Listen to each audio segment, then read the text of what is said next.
নমস্কার, আপনারা দেখছেন কড়া খবর। এখন কড়া খবরে দেখুন, শ্রী শ্রী বাগদেবী বীণাপাণির আরাধনায় কাঁকুরগাছি ইয়ং অ্যাসোসিয়েশনের মাতৃ প্রতিমা মণ্ডপে নিয়ে আসার বিশাল ও বর্ণাঢ্য শোভাযাত্রা। শীতের শেষ ও বসন্তের আগমনের মাঝে প্রতি বছরই মাঘ মাসের শুক্লা পঞ্চমী তিথিতে বীণাপাণি বাগদেবী সরস্বতীর আরাধনায় মেতে ওঠে ছাত্রছাত্রী সহ যারা শিক্ষার জগতে আছেন সেই সমস্ত মানুষজনেরা। কাঁকুরগাছি ইয়ং অ্যাসোসিয়েশনের কর্ণধার তথা মুখ্য আহ্বায়ক ও উত্তর কলকাতা জেলা আইএনটিটিউসির প্রেসিডেন্ট তথা উত্তর কলকাতা জেলা তৃণমূল কংগ্রেস কোর কমিটির সদস্য, 56 নম্বর ওয়ার্ডের পৌরপিতা ও মেয়র পরিষদ সদস্য বিগত 41 বছর ধরে নিষ্ঠার সঙ্গে এবং ধুমধামের সঙ্গে সরস্বতীর আরাধনা করে আসছেন। শারদ উৎসবের মতো সরস্বতী পুজোকে কেন্দ্র করে কাঁকুরগাছির 30 নম্বর ওয়ার্ড একটি উৎসবের চেহারা দেয়। 10 দিন ধরে চলে সরস্বতী পুজো উপলক্ষে নানা অনুষ্ঠান। এলাকার সব শ্রেণীর মানুষের অংশগ্রহণে পুজো প্রাঙ্গণ হয়ে ওঠে আনন্দ মুখরিত। গতকাল অর্থাৎ 19শে জানুয়ারি সন্ধ্যায় এক বর্ণাঢ্য শোভাযাত্রা সহকারে মাতৃ প্রতিমাকে মণ্ডপে নিয়ে আসা হলো। মানিকতলা থেকে এই বর্ণাঢ্য শোভাযাত্রা শুরু হয়। এই উপলক্ষে উপস্থিত ছিলেন সাংসদ তথা আইএনটিটিউসির রাজ্য সভাপতি ঋতব্রত বন্দ্যোপাধ্যায় সহ রাজ্য আইএনটিটিউসি এবং উত্তর কলকাতা জেলা আইএনটিটিউসির এক ঝাঁক নেতা নেত্রী। ফানুস উড়িয়ে মাতৃ প্রতিমাকে স্বাগত জানিয়ে মণ্ডপে নিয়ে আসার শুভ সূচনা করলেন সাংসদ ও রাজ্য আইএনটিটিউসির সভাপতি ঋতব্রত বন্দ্যোপাধ্যায়। সঙ্গে ছিলেন উত্তর কলকাতা জেলা আইএনটিটিউসির সভাপতি স্বপন সমাদ্দার, কাঁকুরগাছি ইয়ং অ্যাসোসিয়েশনের চেয়ারপারসন তথা 30 নম্বর ওয়ার্ডের পৌরমাতা পাপিয়া ঘোষ বিশ্বাস, 30 নম্বর ওয়ার্ডের বিশিষ্ট তৃণমূল কংগ্রেস নেতা ও বিশিষ্ট সমাজসেবী অসিত সরকার সহ বহু বিশিষ্ট মানুষজন।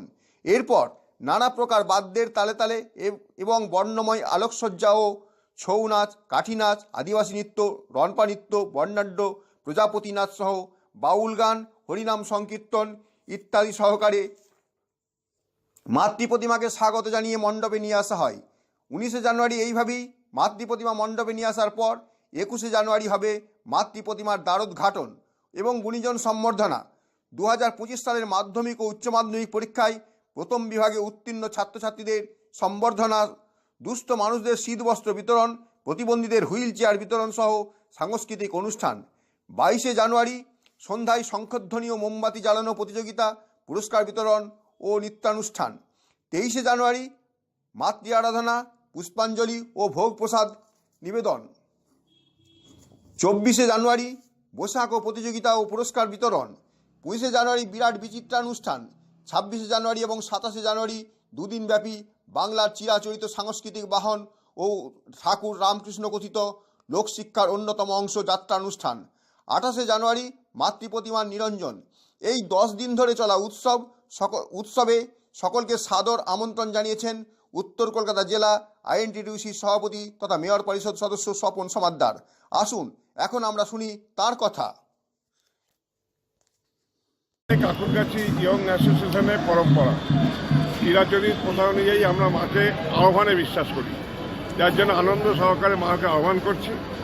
সুবিশাল শোভাযাত্রার মধ্যে দিয়ে, বর্ণাঢ্য শোভাযাত্রার মধ্যে দিয়ে মাকে আমরা মাতৃমণ্ডপে প্রবেশ করাই এবং হাজার হাজার মানুষ এই প্রশাসন বা শোভাযাত্রা দেখেন, আনন্দ উপভোগ করেন। এটাই আমাদের সচরাচর শহর কলকাতায় এরকম এত বড় র্যালি, এত কিছু দেখা যায় না, এক বিশাল এক অন্যরকম। জানি না যে দেখা যায় কি জানি না, কিন্তু আমরা যখন থেকে পুজো করি তখন থেকে এই প্রশাসন করেই বা শোভাযাত্রার মাধ্যমে মাকে আহ্বান করি, নিয়ে যাই এবং এই পর থেকে 8 দিন ব্যাপী বিভিন্ন সামাজিক সাংস্কৃতিক কর্মসূচির মধ্য দিয়ে আমরা এই পুজোটা অতিবাহিত করি। দাদা, এর মধ্যে আরেকটা বিশেষত্ব রয়েছে যে বাংলার লোক সংস্কৃতি যে যাত্রা পালা, সেই যাত্রা আপনাদের দুদিন ধরে হয়। আমাদের এখানে বললাম না, বাংলার লোক সংস্কৃতি আছে, বাংলার সাংস্কৃতিক অনুষ্ঠান আছে, পোশাক প্রতিযোগিতা আছে, কুইজ কন্টেস্ট আছে, আমাদের মহিলাদের শঙ্খধ্বনি প্রতিযোগিতা আছে, বিচিত্র অনুষ্ঠান আছে, সব নিয়েই আমাদের এই সরস্বতী পুজো আমরা দীর্ঘদিন ধরে এই কাঁকুরগাছি বুকে আমরা করে আসছি। আপনারা দেখতে পাচ্ছেন যে আজকে আমাদের শুভ সূচনা মাননীয় সাংসদ ঋতব্রত বন্দ্যোপাধ্যায় তিনি আছেন শুভ সূচনা করবেন। আর এই কদিন বিভিন্ন সময় বিভিন্ন কর্মসূচির মধ্যে দিয়ে এই 8টা দিন আজকে থেকে শুরু হলো, 28 তারিখ অবধি আমাদের এই কর্মসূচি চলবে।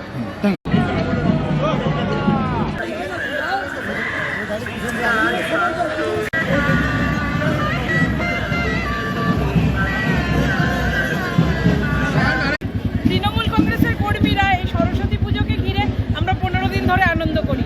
আজকে এত সুন্দর দেখছেন আপনারা, শোভাযাত্রা সহকারে আমাদের মাতৃ প্রতিমার আগমন, পরশু আমাদের উদ্বোধন, তারপর একে একে বসে আঁকা প্রতিযোগিতা, যাত্রা অনুষ্ঠান, বিচিত্রা অনুষ্ঠান, কখনো মহিলাদের শঙ্খধ্বনি, মানুষদের মধ্যে কম্বল বিতরণ, যারা পড়াশোনায় কৃতি ছাত্রছাত্রীদের উপহার থেকে শুরু করে বিভিন্ন একটার পর একটা কুইজ কন্টেস্ট, যে কুইজ কন্টেস্ট আমরা দেখছি এখন হারিয়ে যাচ্ছে, সেই কুইজ কন্টেস্ট আমাদের এখানে হয়। তাই একটা সব মিলিয়ে একটা মেলা, কাকুরগাছির মানুষের কাছে এই ইয়ং অ্যাসোসিয়েশনের পুজোটা একটা মেলা। আমরা এই পুজোর 5 দিন সকলে মিলে মন খুলে আনন্দ করি এবং আগামী বছরের অপেক্ষায় থাকি। দিদি 26-এ মায়ের কাছে কি প্রার্থনা করবেন? মায়ের কাছে একটাই প্রার্থনা করব, মা আমাদের যেন শুধুমাত্র পুঁথিগত বিদ্যা দান না করে এমন বিদ্যা আমাদের দিক, যে বিদ্যা আমরা একে অপরের কাজে লাগাতে পারবো, মানুষের পাশে থাকতে পারবো। এখন মানুষ হিংসায় এত নির্লজ্জ হয়ে যায় যে আমরা মানুষের পাশে দাঁড়াতে ভুলে যাই। মা যেন আমাদের সেই শিক্ষায় শিক্ষিত করে এবং সেই শিক্ষাতে আমরা কাজে লাগিয়ে যেন আমরা জীবনে এগোতে পারি। সবশেষে আমরা শুনব 30 নম্বর ওয়ার্ডের বিশিষ্ট তৃণমূল কংগ্রেস নেতা ও সমাজসেবী এবং পুজো কমিটির অন্যতম সদস্য অসিত সরকারের কথা। এটা আমাদের 42 বছর পুজো চলছে এবং আমরা এটাকে শুধু সরস্বতী পুজো হিসাবে দেখি না, এটা আমরা সমগ্র মানুষের সঙ্গে মানুষের একটা মেলবন্ধন, মানুষের সঙ্গে একটা জনসংযোগ। কারণ এটা আমাদের 7 দিন 8 দিন ধরে বিভিন্ন কর্মসূচি থাকে, দুস্থ মানুষদের থেকে সাহায্য করা থেকে শুরু করে যারা মাধ্যমিক উচ্চ মাধ্যমিকে প্রথম বিভাগে পাশ করে তাদেরকে সম্মানিত করি, সংবর্ধনা দেওয়া হয়। দুস্থ যে সমস্ত ছাত্রছাত্রী পড়াশুনো করতে পারছে না তাদের বই দেওয়া, নানাবিধ সামাজিক কাজকর্ম আমরা এই সরস্বতী পুজোকে উপলক্ষ করে তাদের সাহায্য করে থাকি। এবং এই কর্মসূচি আমাদের চলবে 7 দিন। বাংলার হারিয়ে যাওয়া যে যাত্রা, সেই যাত্রা বাংলার মানুষ বলতে বসেছে। আমরা 3 দিন যাত্রা অনুষ্ঠানের আয়োজন করেছি, সাংস্কৃতিক অনুষ্ঠান আছে, মহিলাদের শঙ্খধ্বনি আছে, মোমবাতি জ্বালানো আছে, বিবিধ কর্মসূচি আছে। এই পুজোকে কেন্দ্র করে একটা বিরাট কর্মকাণ্ড চলে, আর যেটা স্বপন সমাদ্দারের হাত ধরে আজ 42-43 বছর ধরে চলছে। আর উদ্বোধনে কি আসছেন পুজোর?